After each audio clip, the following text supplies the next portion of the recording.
They called it the Scandal of 1843, the night an empire built on blood and cotton turned to ash. Rosewood Plantation had once stood as a symbol of Southern power, its fields stretching beyond sight, its family untouchable. But beneath the perfume of magnolias and the echo of hymns lay wrought secrets whispered behind locked doors. A patriarch who believed himself a god, and sins that refused to stay buried. When the flames came, they did not just burn a house, they burned a legacy. What rose from those ashes was not redemption, but revelation. This is not just a story of a family's fall. It is the story of how power corrupts, how silence breeds rebellion, and how the blood of the oppressed outlasts the empires of their masters. The scandal of Rosewood didn't die in the fire. It lived on in the children who carried both sin and survival in their veins. Sorry for the interruption. Where are you tuning in from? Drop it in the comments. The camera glides slowly through the thick Mississippi air, warm and heavy, as the sun bleeds over endless fields of white. Cotton. The empire of the South. Its beauty is deceitful. Each delicate bloom hides centuries of blood and bone beneath it. The wind moves through the magnolia trees, their sweet scent masking the rot that lingers in the soil. In the distance stands Rosewood Estate, rising from the earth like a monument to both elegance and cruelty. Columns as tall as judgment, whitewashed walls that gleam beneath the sun, and windows dark enough to swallow light itself. This is not a home. It is a temple to ownership, built on the backs of those who never had a name written in ink. Colonel Thaddeus Crow steps into view. His boots crush the damp earth as if the ground itself were beneath him. The man is all posture and power, carved from pride and polished by violence. His eyes are the color of river mud, steady and unyielding, and in his presence, even the wind seems to pause. He walks among rows of enslaved men and women bending to the fields, their bodies bent like prayers that go unanswered. The crack of a whip slices through the air. A child flinches. Thaddeus doesn't look back. He believes in order, not mercy. To him, every back that bends is proof of his divine right. Every cry a hymn of gratitude for the empire he believes God ordained him to build. He calls it prosperity. The world will later call it something else. From the veranda above, Madeline Crow watches her husband with cold fascination. Draped in silk, her beauty has long since hardened into something brittle. Her face is as flawless as porcelain, but her eyes are empty, searching for something she's long forgotten. Behind her, the sound of laughter drifts from inside the house. Their sons, Ronan and Julian, practicing their charm and cruelty in equal measure. The slaves in the yard move in silence. No one dares to meet her gaze. The sun burns overhead, and the air tastes of iron and sweat. Somewhere beyond the magnolias, a mockingbird sings a fragile note swallowed by the hum of the fields. Rosewood stands like a promise and a curse. To outsiders, it is a picture of Southern grace. To those who live beneath its rule, it is a kingdom of chains. And within its walls, beneath the scent of magnolia and money, something darker stirs, something that will soon devour them all. Morning light spills through the tall windows of Rosewood Estate, illuminating the dust that floats like quiet ghosts through the parlor. The piano in the corner has not been played in years. Yet the house hums with its own uneasy rhythm. The soft clatter of servants' footsteps, the murmur of orders whispered in fear, and the low voice of Colonel Thaddeus Crow, the man who rules all beneath this roof. He stands at the head of the dining table, a figure carved by discipline and cruelty. His gray hair is slicked neatly back, his uniform spotless even in his own home. To him, Rosewood is not simply land. It is proof that he has mastered both nature and men. He speaks of God often, of destiny and divine right, and when he looks upon the enslaved people outside his window, he does not see suffering, he sees labor, currency, and obedience. At his side sits Madeline Crow, dressed in mourning silk that catches the sun like a blade. Her beauty is deliberate, rehearsed, and weaponized. Every smile is measured, every word polished to conceal the bitterness that festers beneath her calm. She watches Thaddeus with the quiet contempt of a woman who has traded love for control. When he speaks, she listens not for meaning, but for weakness. She knows this man better than anyone and despises him for it.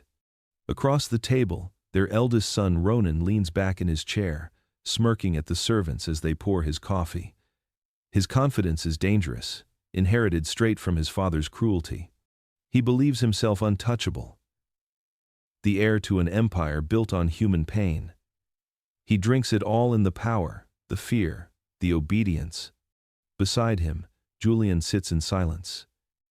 His hands are folded neatly in his lap, his eyes fixed on the tablecloth rather than his father's face.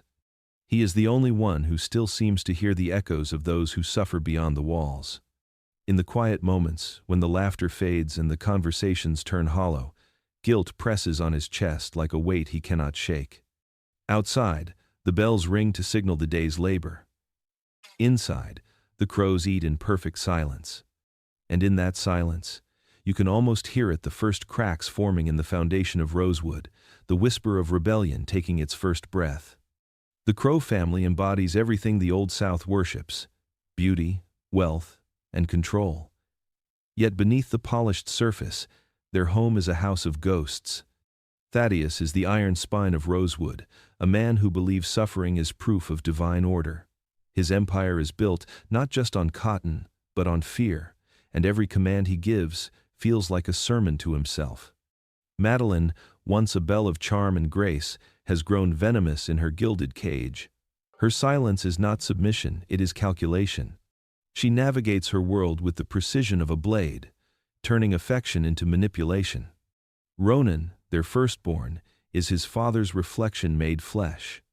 He has inherited Thaddeus's rage and Madeline's charm, a dangerous blend that thrives on domination. He smiles like a gentleman but strikes like a whip. Julian is the quiet fracture in the family portrait.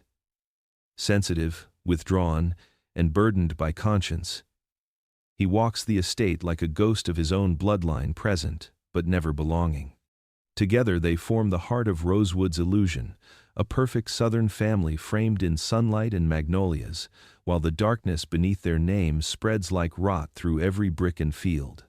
The dawn rose slow and heavy over Rosewood, casting its light across the endless rows of cane that shimmered like a golden sea. Thaddeus Crow stood upon his veranda, surveying the land as if the horizon itself belonged to him. He was a man of conviction, or so he claimed, his beliefs forged from scripture twisted to fit his ambition. To him, the plantation was not merely a business, it was a divine order. Every life beneath his command, every breath drawn by those in the fields, served what he called the will of providence. But beneath this pious mask, a darker intention took root. Thaddeus had conceived a plan he named "sustaining the line," a phrase that cloaked cruelty with the sanctity of purpose. He began to breed the enslaved women of Rosewood, pairing them under command, forcing life from suffering to multiply his wealth. Each birth was tallied not as a blessing, but as an increase in inventory, a line on a ledger written in blood. Madeline watched from a distance, her face a portrait of poise and silence. She knew of her husband's schemes and the whispers that moved through the quarters at night, yet she neither condoned nor opposed them. Power was her god, and as long as Rosewood prospered, she kept her hands clean of its sins. The cries of mothers became the rhythm of the plantation, swallowed by the rustle of the cane and the sermons Thaddeus gave on Sundays. He spoke of order, of divine reward, of labor and destiny, while his congregation, those bound to his rule, listened in silence, their eyes hollow but burning. To Thaddeus, his cruelty was not wickedness, but stewardship. In his mind, he was preserving creation itself. But even the land seemed to recoil beneath his command. The soil grew darker, thicker, as if it too remembered what it had been forced to bear. The sin of ownership delves into the depths of Thaddeus Crow's self-righteous corruption as he turns his plantation, Rosewood, into a factory of human suffering. Believing himself chosen by God to rule, Thaddeus disguises exploitation as divine duty. His scheme, called "sustaining the line," is a grotesque blend of greed and faith, a practice of forced breeding meant to secure profit under the illusion of providence. The chapter explores the quiet horror that festers beneath wealth and prayer. The women of Rosewood endure their pain in silence, their lives reduced to cycles of labor and loss. Madeline, Thaddeus's wife, becomes the silent witness, her ambition as cold as his conviction, her elegance a veil over indifference. The atmosphere of Rosewood grows thick and haunted, as if the land itself absorbs the echoes of the crimes committed upon it.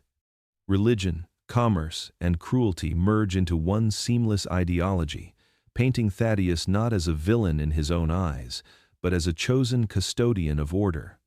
Yet beneath his empire of faith and flesh, something stirs an unease that will not stay buried. This chapter marks the beginning of Rosewood's moral decay, where prosperity is bought with human souls and faith becomes the mask of evil. Night in Rosewood carried a heavy stillness, a silence that seemed to hold its breath. From the grand house on the hill, candlelight flickered behind silk curtains, and inside, Madeline Crowe sat alone. Her beauty had once been the talk of every gathering, the perfect complement to Thaddeus's authority. But beauty fades in the shadow of neglect, and Thaddeus's gaze had long since turned to his fields, his sermons, his empire. He saw his wife as an ornament, something to display, not to desire. Loneliness fermented inside her, turning affection into resentment, and resentment into hunger. She walked the halls of Rosewood like a ghost queen, her footsteps soft, her intentions sharper than any blade. In the stillness of night, when Thaddeus was locked away in his study, Madeline sought her own form of command, one that filled the void left by her husband's indifference. She summoned men from the quarters under pretense. A broken vase, a task unfinished, a duty owed. They came fearful, knowing that refusal was impossible. Her words were honeyed, her tone sweet, but her eyes carried the weight of command. What began as touches disguised in tenderness turned to control, a cruel mimicry of intimacy. Madeline's satisfaction came not from affection but from dominance, from watching submission flicker in eyes that had already seen too much suffering. The quarters began to whisper. Her name passed from mouth to mouth in dread, not admiration. "The mistress calls," they would say, and even the wind seemed to carry the echo. The men she chose bore invisible scars, the kind that lingered in silence, hidden beneath the sweat and toil of daylight. And yet, none could speak her name in accusation, for her power was shielded by wealth and fear. In the mornings, Madeline returned to her role as the gracious lady of the house, her smile practiced, her manners impeccable. To outsiders, she was the refined face of Rosewood's civility, a woman of taste and poise, but her perfume carried the scent of secrecy, and her hands trembled when left still too long. She would sit by her mirror and stare at her reflection, searching for the woman she once was, and finding instead a stranger born of solitude and desire twisted beyond recognition. The same hunger that had once been starved of love had become an appetite for control. Rosewood's walls kept many secrets, but none as poisonous as hers. The men in the fields feared Thaddeus's wrath, but it was the mistress's quiet summons that haunted their nights. And though she ruled in silence, Madeline's power spread like rot, elegant, unseen, and inevitable. Ronan Crowe was born into privilege but raised in violence. From the moment he could walk, his father taught him that dominance was not learned, it was inherited. To Thaddeus, power was a birthright, and Ronan was its chosen vessel. The boy listened, watched, and absorbed every lesson the way dry soil drinks blood. By 17, Ronan's shoulders had filled out. His voice carried the authority of a man, and his eyes gleamed with the same cold conviction that ruled Rosewood. He rode through the fields on horseback like a monarch inspecting his kingdom, a rifle across his lap, his gaze fixed on the laboring bodies that bent beneath the Mississippi Sunday. The overseers followed him, but they were no longer his protectors, they were his audience. He began with words, barking orders with his father's same sanctimonious tone, quoting scripture about obedience and divine will. But it wasn't long before words no longer satisfied him. Power, he discovered, was a drug that demanded a heavier dose each time. Punishment became his theater, and pain his language. The field hands learned to avert their eyes when Ronan rode near. Even the overseer's men, hardened by brutality, stepped back when his temper flared. He was unpredictable, his moods shifting like the weather, his cruelty deliberate. There was no lesson in his punishments, only pleasure. He took after his father's tyranny but added his own signature, a kind of gleeful artistry in suffering. At night, the estate echoed with his laughter too loud, too forced, like someone testing the sound of his own cruelty. Thaddeus saw in him the proof of his legacy. "My blood runs strong in you," he'd tell Ronan, pride swelling in his chest. But what Thaddeus called strength, others whispered of as madness. Ronan began to visit the breeding quarters, the heart of his father's empire. There he saw women and children treated not as people but as inventory, and rather than recoil, he learned to admire the efficiency of it. The sight stirred something dark within him, a fascination that blurred into desire. Control, he realized, was not enough. Ownership was not enough. To possess truly, one had to break and rebuild in one's own image. By his 20s, the name Ronan Crow carried weight across the Delta. Merchants respected him, planters envied him, and the enslaved prayed never to meet his gaze. He was the son of Rosewood, a man carved from his father's cruelty and his mother's coldness, and though he carried both their sins, he wore them not as burdens, but as badges of honor. In him, the evil of Rosewood found its heir. Julian Crow had always been the quiet one. In a house where cruelty was taught as duty, silence was his only form of rebellion. He watched his father rule with an iron voice, and his brother with fire, and somewhere deep within him, something recoiled.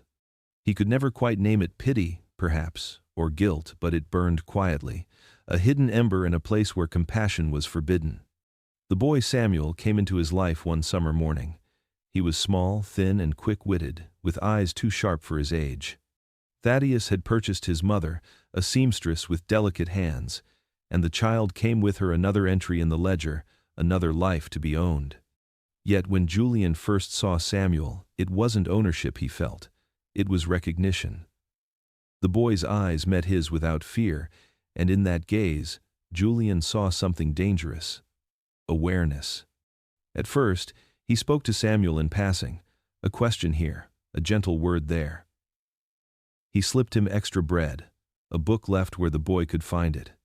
Then, in the still hours of the evening, when the house slept and the cicadas sang outside, Julian began to teach. He met Samuel in the old smokehouse behind the orchard, its roof sagging and its air thick with secrecy. There, by candlelight, Julian traced letters in the dust. "This is A," he whispered. "This one begins every beginning." Samuel repeated the sound softly, as though speaking a sacred prayer. Every letter was a rebellion, every word a defiance. Julian watched the boy's mind unfold like a sunrise, and it frightened him. Because he knew what would happen if Thaddeus or Ronan ever discovered their lessons. Knowledge was forbidden, words were chains broken, and in Rosewood, broken chains were met with blood. Yet, Julian continued. The guilt that had long haunted him, the guilt of bearing the Crow name, of living in comfort while others were worked to bone, found its expression in those stolen hours. He saw in Samuel a light that his family had long extinguished in themselves. A mind unspoiled by cruelty, a soul that refused to be silenced. But the walls of Rosewood had ears, and secrets were fragile things. The other enslaved whispered warnings to Samuel, urging him to stop, to stay invisible. Yet the boy's hunger for words was stronger than fear, and Julian's guilt had turned to purpose. One night, as thunder rolled over the Delta and the rain beat against the shutters, Samuel read his first full sentence aloud. Julian felt tears sting his eyes. In that moment, he understood that what he had done was not simply an act of kindness, it was treason. The legacy of Rosewood was built on ignorance. And in teaching one boy to read, Julian had begun to unravel the foundation of his family's power. And though he didn't yet know it, the words whispered in that smokehouse would echo far beyond its walls. The afternoon light in Thaddeus Crow's study always seemed to fall wrong, slanting through the tall windows in a way that made the air feel colder than it should. The room was lined with shelves of law books and ledgers, neat rows of order built atop chaos. Julian had never entered it without permission, but that day, His father was away on business, and curiosity had been gnawing at him for weeks. He told himself he was only looking for financial records, something to confirm the unease that had settled in his chest since teaching Samuel to read. But deep down, he already knew that what haunted Rosewood wasn't just cruelty. It was something older, something festering beneath generations of silence. He found the ledger in a locked drawer, the key still hanging from the rim of Thaddeus's brandy glass. The book was thick, bound in cracked leather, and when Julian opened it, the smell of ink and dust filled the air. Inside, rows of names were written in his father's rigid script. Women first, then dates of birth, weights, and numbers marked under value. But it was the initials that froze Julian's hand mid-turn. Beside dozens of the names, tiny letters had been scrawled T, C, M, C, and R, C. Thaddeus Crow, Madeline Crow, Ronan Crow. Julian blinked, reading them again and again as his pulse thundered in his ears. At first, he thought it a mistake, a coincidence, but the pattern was too deliberate. Each set of initials appeared beside the names of children born within months of one another, each woman listed among the enslaved. Some names he recognized: maids who had vanished, stable hands' wives who were said to have died in childbirth, girls who had been sold before their voices even deepened. The truth came like a sickness. His father had not only bred people for profit, he had bred them with his own blood. His mother's initials, too, carved into the record like a confession written in ink instead of shame. Madeline, elegant and poised, the very image of refinement, was just as complicit. And Ronan, his brother, whose temper scarred the fields, had already continued the line. Julian felt his stomach twist. Every word in that book was a wound, every number a soul accounted for. These were not ledgers of business, they were genealogies of sin. Rosewood's wealth, its marble halls and endless cotton, had been built not merely on forced labor, but on the systematic violation of its own humanity. He closed the ledger, but the sound felt like thunder. The room seemed to shrink around him. For the first time, he saw Rosewood for what it truly was, a house breathing with ghosts, every wall heavy with inherited guilt. He thought of Samuel then, of the boy's clear eyes and quick mind, and wondered how many of the enslaved shared his own blood. Julian placed the ledger back exactly where he'd found it, but nothing could return to how it was. The ink on those pages had rewritten his soul. From that day forward, every time he looked at his father, his mother, or his brother, he would see not kin but monsters dressed in finery. The summer heat in Natchez pressed down like a living thing, thick and merciless, wrapping the town in a haze of dust and sweat. The auction yard stood at the edge of the square, a platform of splintered wood surrounded by men in pressed suits and women shading themselves beneath silk parasols. The air reeked of tobacco and perfume, but beneath it all lingered the sour scent of fear. Ruth was brought out last. She walked with her chin high, the sun glinting off her dark skin, her wrists bound but her back unbent. Even before the auctioneer opened his mouth, she commanded the yard's attention. There was a silence, brief, but heavy before the bidding began. Her eyes did not waver. She looked at the crowd as if she were the one judging them. Thaddeus Crow stood among the bidders, his gloved hands clasped behind his back, the faintest smile curling his lips. He had seen hundreds sold, but something about Ruth caught him, a certain fire in her gaze, a defiance that promised challenge. To him, that meant value. A spirit unbroken was a spirit worth breaking, and he took pride in the art of it. The auctioneer's voice rang out, and with each number, Thaddeus's interest deepened. Another planter hesitated at the rising price, but Thaddeus did not. He raised his bid without flinching, and when the gavel came down, Ruth was his. The crowd murmured as papers were signed. To them, it was business. To Thaddeus, it was conquest. When she arrived at Rosewood, the world shifted around her. The servants whispered that the new woman from Natchez carried trouble in her eyes. Madeline watched her from the veranda, her fan half raised, her expression unreadable. There was something about Ruth that unsettled her. A presence. A quiet strength that made her feel, for the first time, inferior. That night, while the house slept, Madeline stood by her mirror, touching her own reflection, as if to reassure herself that her beauty, her power, still held meaning. But the unease stayed. She saw Ruth not as a servant, but as a rival. Ronan, meanwhile, saw something else. From the moment he first passed Ruth in the courtyard, his gaze lingered too long. She did not bow, did not step aside quickly enough. His pride flared, but beneath it was something darker. Desire, born not of affection, but domination. In his mind, Ruth was not a woman, she was a challenge, one that needed to be conquered to prove his authority.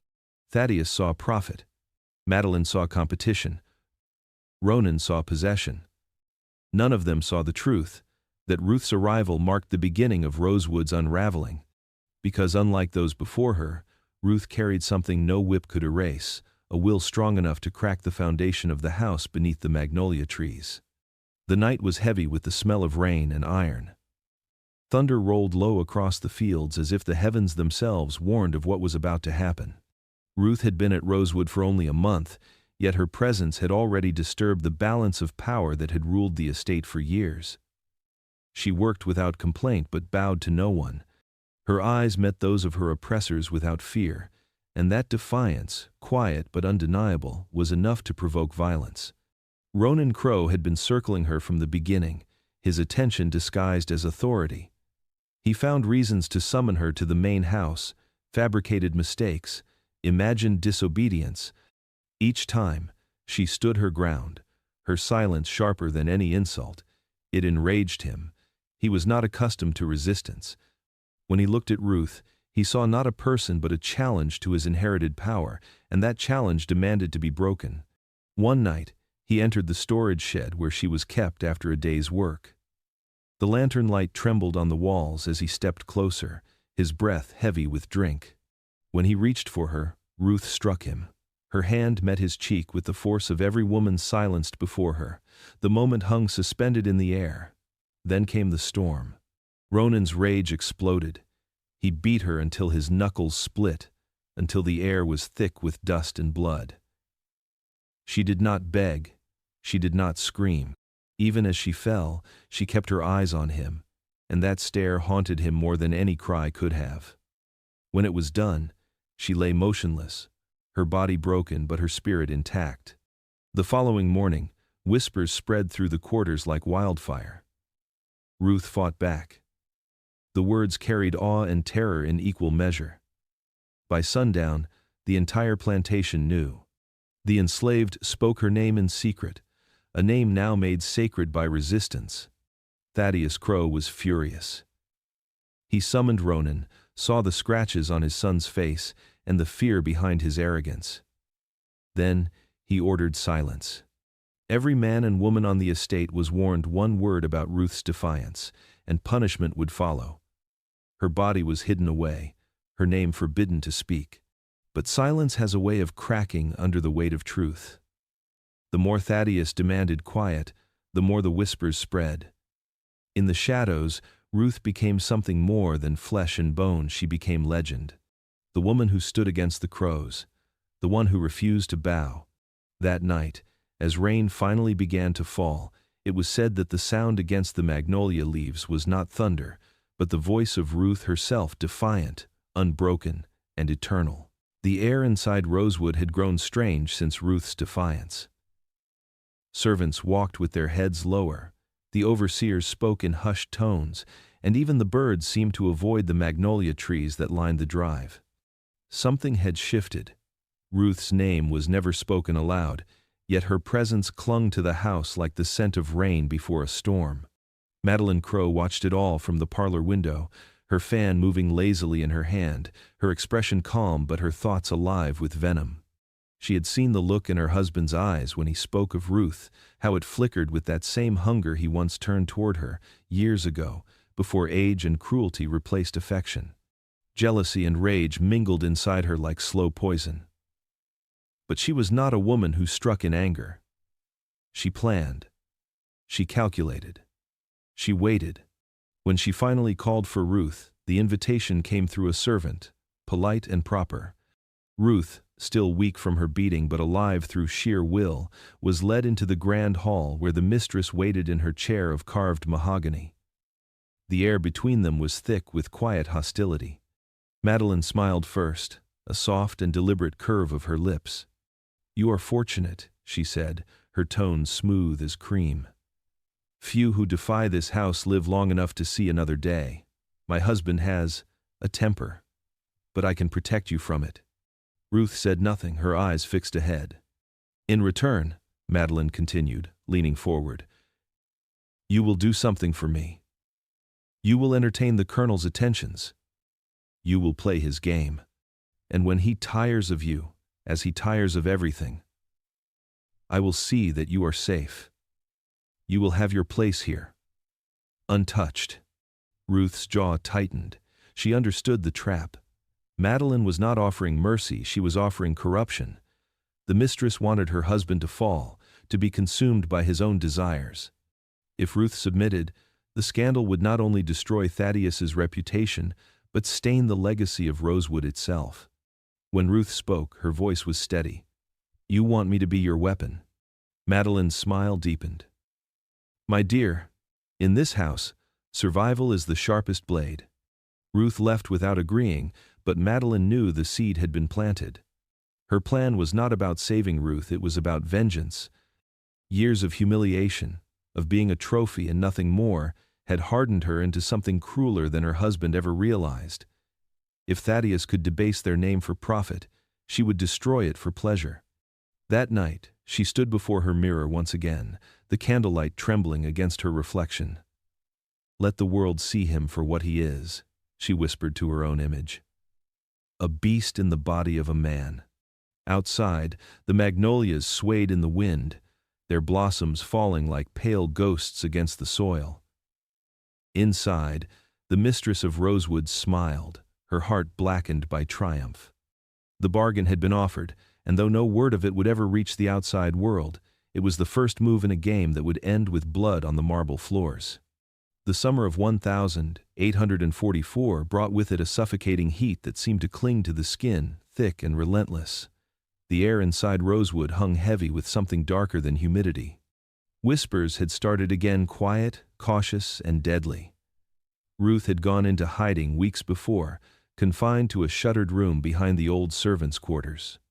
Thaddeus had forbidden anyone but a select few to tend to her, and even they did so in silence, eyes lowered, hands trembling. One evening, beneath the flicker of candlelight and the drone of cicadas, Ruth's cries broke through the stillness. It was not the sound of weakness but of defiance, the same unyielding spirit that had once stood against Ronan's rage. When the crying finally stopped, a new sound filled the room, the thin, uncertain wail of a newborn. The midwife looked at the child and froze.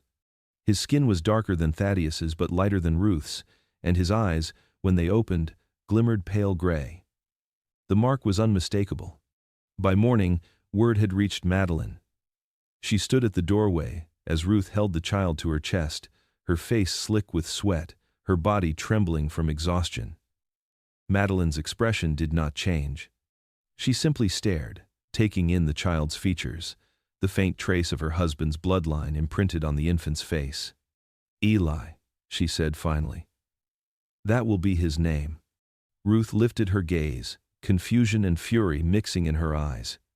"You name what is not yours." Madeline's lips curved into something that was neither a smile nor a frown. "Nothing in this house belongs to anyone," she said softly. "Not even sin." The order came swiftly after. The birth was to remain a secret.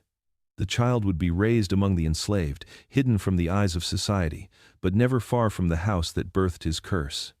Thaddeus refused to speak of it, though his face turned pale whenever he heard the baby's cries drifting through the night air. Ronan laughed when he learned. A cruel, bitter laugh that echoed through the halls, but even he dared not mock his father aloud. Julian was the only one who visited the child in secret. He saw in Eli's eyes a reflection of everything that haunted him, the sins of his blood, the corruption that no prayer could cleanse. Sometimes, he would linger at the doorway just to hear the baby breathe, as if listening for some proof that innocence could still exist within Rosewood's walls. Ruth loved the boy fiercely. She would hum to him softly in the dark, her songs weaving through the night like fragile prayers. But she knew what he represented. Eli was not only her child, he was a living reminder of the power that had tried to break her and failed. To Thaddeus, he was a secret that could destroy the Crow name. To Madeline, he was vengeance given flesh. And to Ruth, he was proof that even in a house born of cruelty, life could still emerge defiant, unbowed, and unbearably human. The nights in Rosewood grew heavier after Julian learned the truth of his family's legacy. Each sound of the wind through the oaks felt like the whisper of ghosts calling his name. He couldn't look his father in the eyes anymore, nor could he meet his own reflection without feeling disgust twist in his chest. The ledger had changed him. The Crow bloodline, once a mark of pride, now felt like a curse written in the marrow of his bones. Samuel noticed first. The boy's quiet glances followed Julian whenever he walked by, sensing something had shifted behind the young master's calm expression. One night, Julian called him to the stables, where the smell of hay and horses masked the risk of their meeting. He handed Samuel a folded piece of parchment. Inside were directions, paths leading beyond Rosewood's borders, northward to the hidden routes whispered among the enslaved. Samuel's eyes widened. "You're helping them?" he whispered, trembling. Julian's voice was steady, though his heart raced. "Not them, Samuel. Us. All of us who still have a soul left to save." That night, they began what no Crow before them would have dared. They used the old sugar roots, abandoned tunnels, and dried creek beds as lifelines for those willing to risk everything. By day, Julian acted the obedient son, pretending to care about harvest yields and market prices. By night, he was something else, a smuggler of freedom, guided by guilt and a desperate need to atone. Word spread in whispers. Families vanished under the cover of fog. The overseers blamed illness or theft. Thaddeus saw only numbers missing from his ledger, not realizing his own son had become the thief. But secrets never slept long in Rosewood. Ronan began to suspect. He watched Julian with quiet hatred, noticing his late-night walks, the way he lingered near the slave quarters. Madeline, too, saw the change, but her expression softened when she looked at him now. Perhaps, in Julian's rebellion, she saw the faint flicker of the man Thaddeus could never be.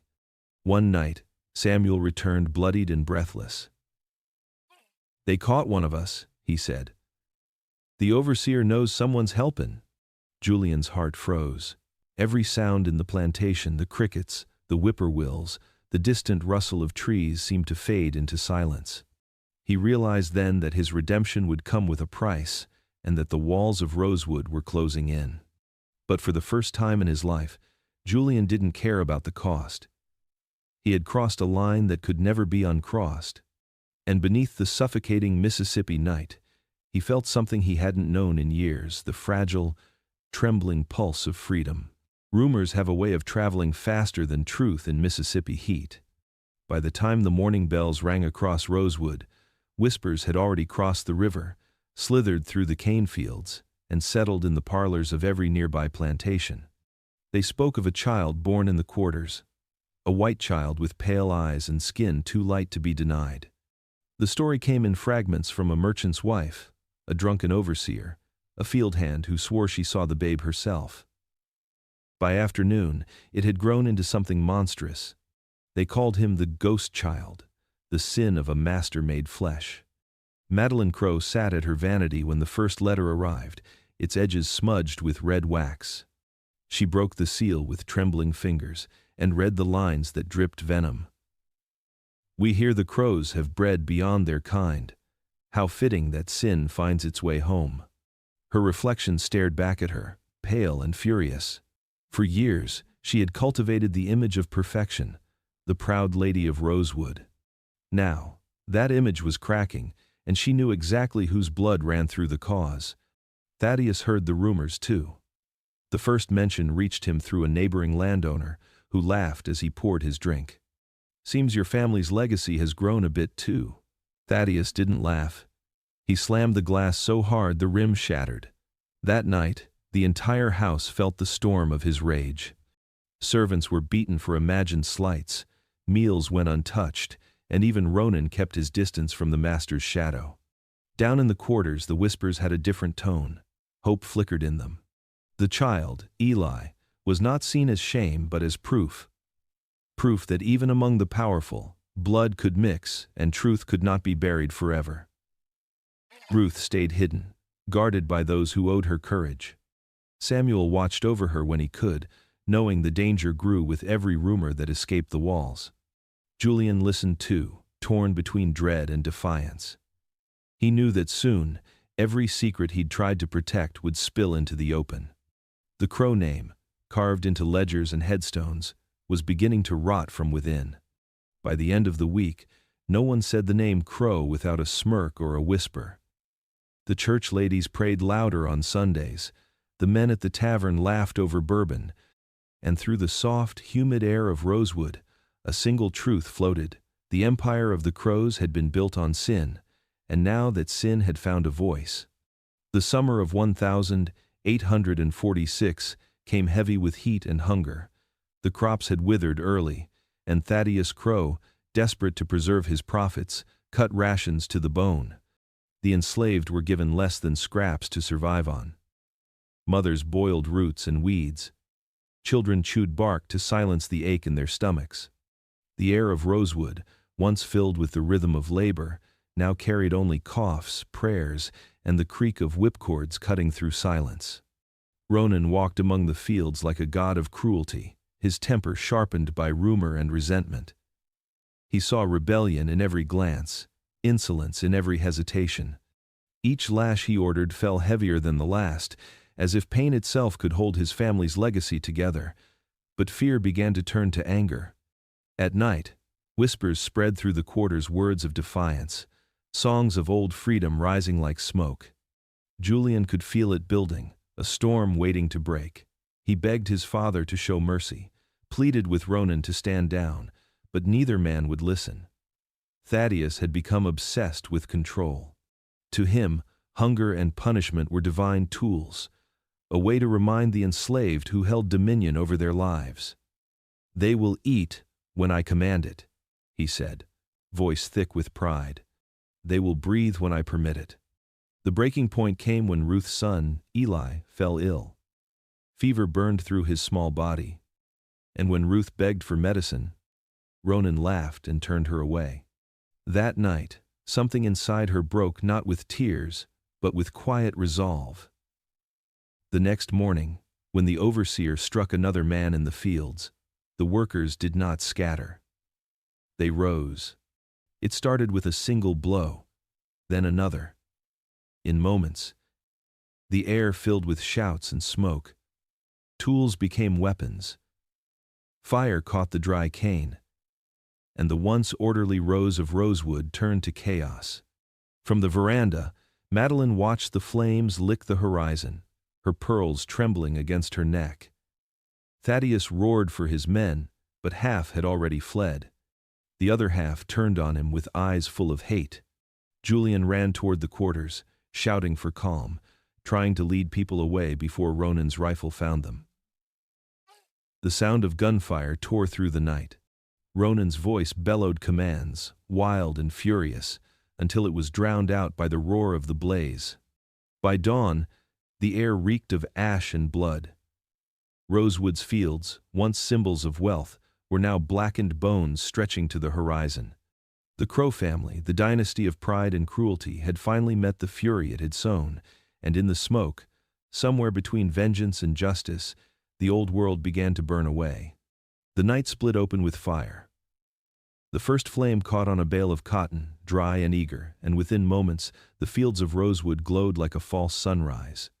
The wind carried sparks across the plantation, the air thick with smoke and fury. Cotton floated upward, burning white against the darkness, like ghostly snowflakes falling back to the earth that had long been stained with blood. Thaddeus Crow stood on his porch, the heat of the inferno reflected in his glassy eyes. He did not move at first. To him, the fire was not rebellion but revelation. "God is purging sin," he murmured to no one, his voice trembling with a mad sort of awe. But as the screams rose from slaves and overseers alike, his conviction began to tremble. The punishment he believed divine was one of his own creation. The enslaved had risen not with speeches but with desperation. After years of hunger, violation, and grief, their breaking had become their freedom. Men who once bent their backs under the weight of Crow's dominion now lifted torches. Women who had been silenced for generations cried out the names of their children as they fled into the woods. Ruth stood among them, face lit by flame, her arms clutching little Eli close. In her eyes there was no fear left, only the steady knowledge that the end had finally come for Rosewood. Ronan rode into the fields, rifle in hand, his shirt open, and face streaked with sweat and soot. His horse screamed beneath him, spooked by the roaring blaze. He shouted, firing blindly into the chaos. But the field hands did not scatter. They moved like a tide. One man swung a hoe, another hurled a rock, and Ronan fell from his horse, his weapon wrenched from his grasp. They did not kill him outright. They left him there, crawling, gasping, as the flames crept closer. Julian ran through the chaos, trying to save who he could. He shouted for people to head toward the river, toward the path north. Smoke clawed at his lungs, and the cries of the wounded haunted every step. He found Samuel dragging a young woman from a burning shed and joined him, their faces blackened with ash. "You have to go," Julian urged. "Go before they bring soldiers." But Samuel shook his head. "Not without you." In the distance, Thaddeus staggered through the smoke, clutching his family Bible to his chest. The fire licked at his coat, his skin blistering, yet still he muttered verses, trying to find salvation in Scripture. "The Lord's wrath is upon them," he rasped, stumbling toward the fields. "He burns the unfaithful." But as the smoke swallowed him, his words turned to coughs, then silence. Madeline watched from the veranda, her silk gown torn, her pearls broken and scattered like bones across the floor. For the first time, her mask of control slipped. She saw not punishment, but justice wearing the face of fire. The empire she and her husband had built from human suffering was collapsing, and she could do nothing to stop it. By dawn, Rosewood was a skeleton. The grand house smoldered, its once proud columns blackened and crumbling. The fields were ash, the cotton gone to smoke. Survivors fled north through the swamps, guided by Julian and Samuel, their steps uncertain but free. Ruth carried Eli on her back, the child's pale eyes catching the first light of morning. The land that had once thrived on misery now lay silent, scarred and still. The fire had not only burned the crops, it had consumed the myth of the crows. Their name reduced to smoke and whispers. What Thaddeus called divine punishment was in truth something far older and purer. The earth reclaiming its debt. The enslaved taking back the breath they'd been denied. And in that quiet, as the last embers faded, freedom rose with the dawn fragile, trembling but alive. The manor groaned under the weight of its own ruin. Flames crawled up the drapes and burst through the windows, devouring everything that had once made Rosewood a symbol of power. The great staircase, polished to perfection by generations of enslaved hands, now cracked and splintered under falling embers.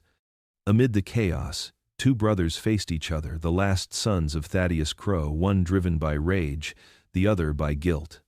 Julian stood near the parlor doors, his face streaked with soot, his eyes wide with disbelief at the ruin unfolding around him. "It's over, Ronan," he shouted above the roar of the fire. "Let it burn. Let them go." But Ronan, wild-eyed and bloodied, advanced through the flickering light, his shadow thrown monstrous against the walls. His voice broke with fury. "You did this. You turned on your own blood for them, for the slaves." The words spat from his mouth like poison. Ronan lunged, tackling Julian to the floor. The two crashed through a fallen chair, fists flying, the fire painting their struggle in gold and crimson. Every blow was more than anger, it was the inheritance of their father's cruelty, a legacy of power and shame that neither could escape. "You think you're better than me?" Ronan snarled, his hands around Julian's throat. You think helping a few of them will wash away our sins? Julian gasped, fighting for air, his fingers clawing at Ronan's grip. It's not too late, he choked. It can end here, Ronan. We can stop being him. For a heartbeat, something flickered behind Ronan's eyes. Doubt, fear, maybe even regret. But it vanished as quickly as it came. He slammed Julian's head against the floor, shouting, "There's no ending this. We were born of his blood. We'll die in it." A beam cracked above them, sending sparks cascading like fiery rain. The ceiling groaned, ready to collapse. Julian's hand found a broken shard of glass beside him. He hesitated, staring into his brother's face, then drove it forward. The glass cut through flesh, and Ronan reeled back, clutching his side, his breath coming in ragged bursts. Julian crawled to his knees, trembling. "You don't have to die here," he whispered. But Ronan only laughed, a sound raw and hollow. "This house is ours. If it burns, so do we." He staggered to his feet, blood staining his shirt, and looked around at the inferno that had once been their home. Father was right. The crow name dies with fire. The roof gave way, and the upper floors came crashing down. Julian barely managed to pull himself through the collapsing doorway as the great hall imploded behind him. Through the smoke, he saw Ronan one last time standing at the base of the staircase, surrounded by flame, defiant even in death. Then the fire swallowed him whole. Outside, Julian stumbled into the courtyard, gasping for air as the night sky bled orange. The enslaved and the freed stood in silence, watching Rosewood crumble. Ruth held Eli close, her eyes fixed on Julian, the last crow, broken and alive. The wind carried the final screams of the dying house into the dark woods beyond. Brother had turned against brother, just as their father's sins had foretold. The curse of Rosewood was complete, sealed not by inheritance, but by flame and blood. And as Julian fell to his knees beneath the burning magnolias, he realized the truth his father never could, that the fire consuming his world was not the wrath of God, but the consequence of men who believed themselves gods. The night had gone quiet, except for the low hiss of dying fire. What remained of Rosewood was a blackened carcass, its proud pillars crumbled into smoldering heaps. The once grand veranda now sagged like a broken jaw. The magnolia trees, still standing, glowed faintly from the embers that clung to their bark. In their ghostly light, Thaddeus Crow dragged himself through the ashes of his empire. His fine coat was burned through, his skin blistered and streaked with soot, yet he still clutched his Bible against his chest like armor. He coughed, each breath rattling like a dying engine. The ground beneath him was still hot, littered with the bodies of the overseers and servants who had tried to flee. His cane was gone. His strength was gone. But what lingered was his pride. That stubborn delusion that he had been chosen by God to rule, to own, to command. He stumbled over a collapsed beam and fell to his knees, the Bible slipping from his hands. Its pages caught the wind, spinning through the dark, like ghosts of the words he once preached. Through the smoke came a sound, footsteps, slow and sure, crunching over the blackened soil. Thaddeus turned, blinking through the haze, and saw her, Ruth. She walked toward him with Eli in her arms, her face streaked with soot, but calm, almost regal. Her eyes held no hatred, only an exhausted kind of truth. She stopped a few paces away, her silhouette framed by the ruins of the mansion that had once been her prison. "So," Thaddeus rasped, forcing himself upright. "You've come to finish it." His voice was cracked and hoarse, but still carried that ghost of command. "Do it, then.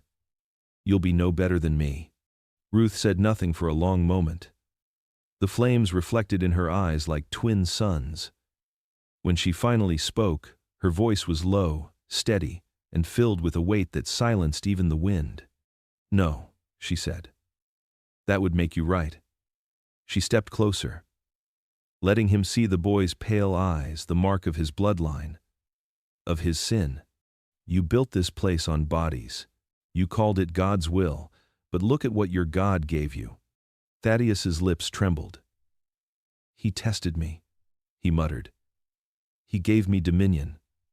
I was his hand." Ruth tilted her head, pity flickering in her gaze. "No," she whispered, "you were just a man, and men like you always burn." She turned away. Behind her, Eli stirred, his small fingers clutching her shoulder. The boy's breath was shallow, his gaze fixed on the ruin that had been his father's world. Ruth paused once more and looked back at Thaddeus. "You'll die here," she said softly. "Not by my hand, but by the fire you started." Thaddeus reached out, his hand trembling. "You can't leave me," he croaked. "You owe me. Everything you are came from me." Ruth met his gaze one last time, her expression unreadable. "No," she said. "Everything I am came from surviving you." Then she turned and walked into the smoke, her figure fading like a spirit returning to the earth. Thaddeus crawled after her until his strength failed. He collapsed beside the wreckage of his home, the heat closing around him. He tried to pray, but no words came. His Bible lay open beside him, its pages curling from the fire. The verse he once quoted with such pride, "The meek shall inherit the earth," stared back at him like a mockery. The roof behind him gave way with a final groan, and the flames rose one last time, devouring what little remained of Rosewood and its master. When dawn came, the magnolias stood black and silent, and Thaddeus Crow was nothing more than ash in the soil he had once ruled. And somewhere beyond the ruins, Ruth carried her son toward the horizon, the light of morning breaking through the smoke, the end of one world and the beginning of another. The upper floor of Rosewood was a world of smoke and ghosts. The air shimmered with heat, thick enough to choke on. Yet within that furnace, Madeline Crow sat perfectly still. Her chamber, once the most elegant room in the house, had become a shrine to delusion. The walls were lined with portraits, her husband, her sons, and herself, painted in the glow of wealth and false virtue. Their eyes followed her wherever she moved, trapped forever in the lie of perfection. The fire had reached the doorway. It licked along the floorboards, creeping closer with every groan of the house's dying frame. Madeline ignored it. Her hair, once pinned in immaculate curls, hung loose and tangled around her face. Sweat and soot streaked her cheeks, but her smile was radiant, too bright, too wide. In her lap sat a cracked hand mirror. She traced her reflection with a trembling fingertip. "Still beautiful," she whispered, her voice cracked and dry. From below came the sounds of chaos, the crash of falling timber, the cries of men and women, the roar of the fire feeding on all that remained of their empire. Somewhere, faintly, she thought she heard Ronan's voice shouting her name. Another illusion, perhaps. The sound of her son's rage had haunted these walls long before the flames came. She rose unsteadily, her silk gown trailing across the scorched floor. "You see?" she said to the portraits, her tone almost playful. "You wanted to destroy me. But look, I am still here. The house burns, the fields burn, the servants scatter, and yet Madeline Crow endures." She turned toward the largest portrait, Thaddeus, painted in his prime, eyes cold and commanding. The frame was cracking from the heat. "You left me," she hissed. "You left me for your fields, for your God, for your lies.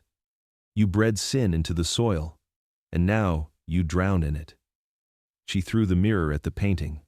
The glass shattered, splintering his face into 1,000 glittering fragments. "Do you hear them?"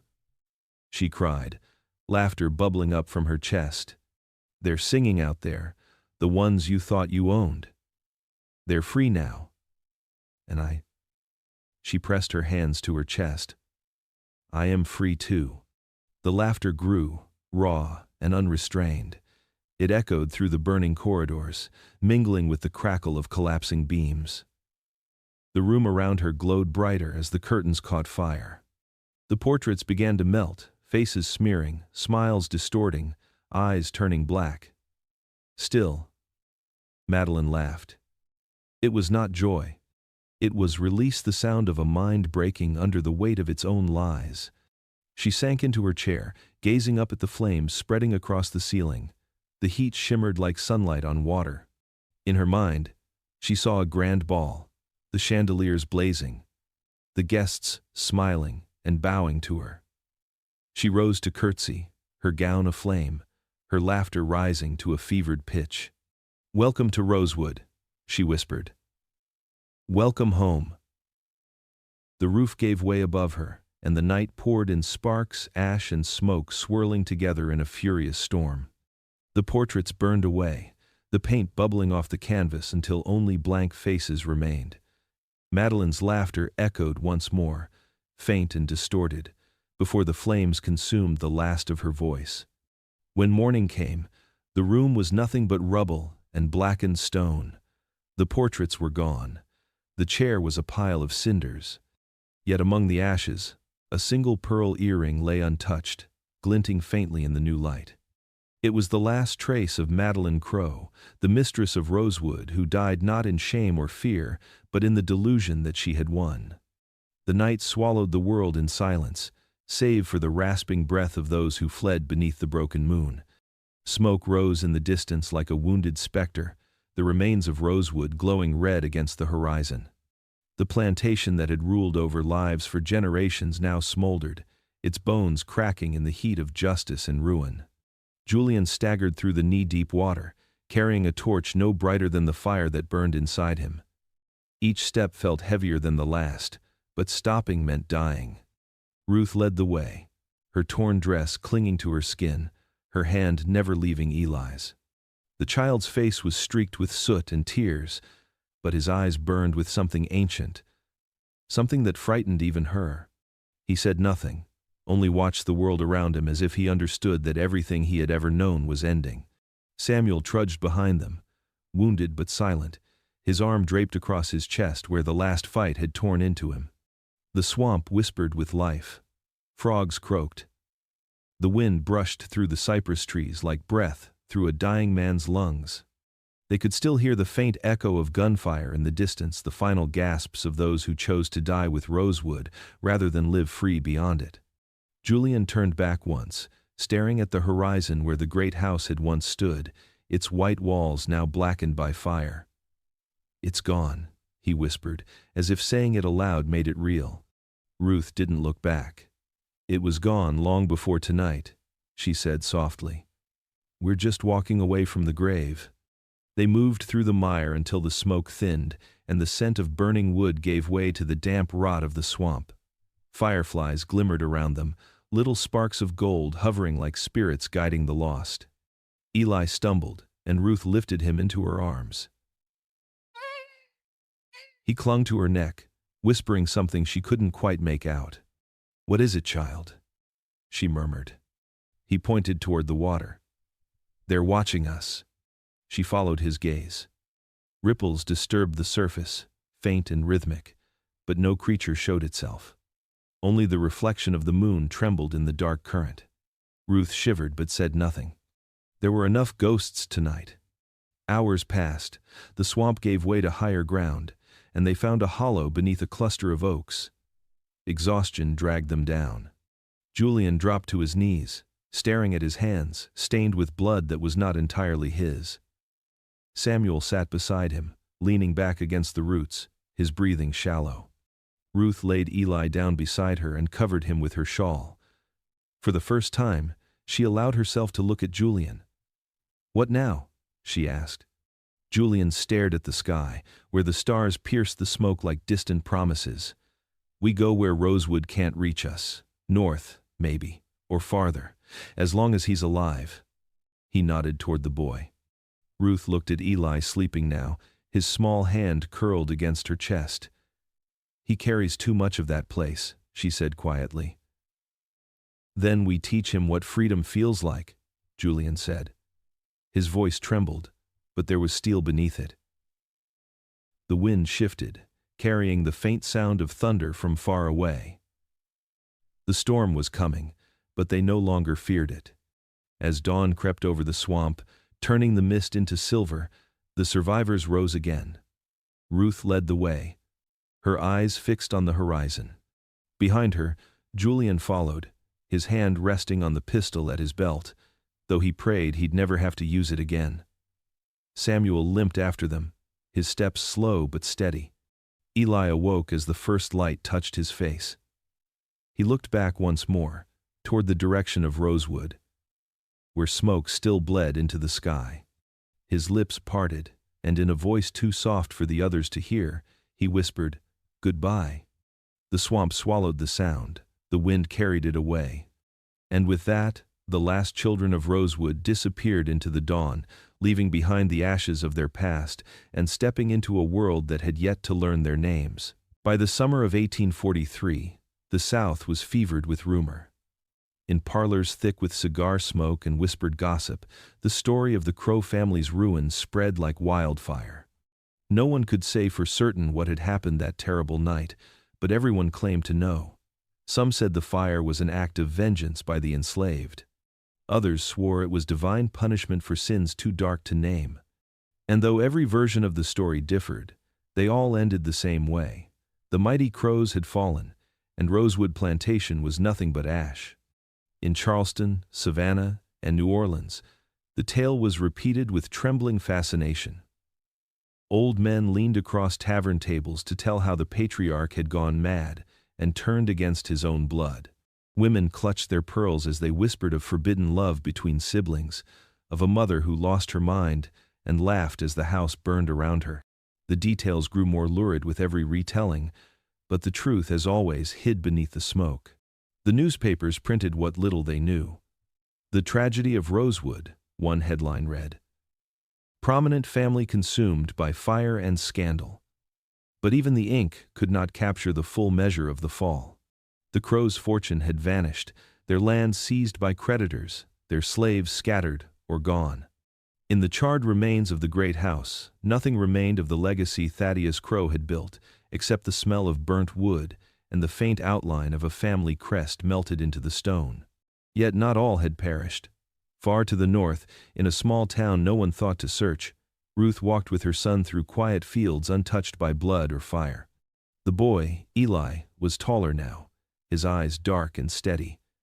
Julian worked beside them, his hands scarred but strong, earning his living through honest labor for the first time in his life.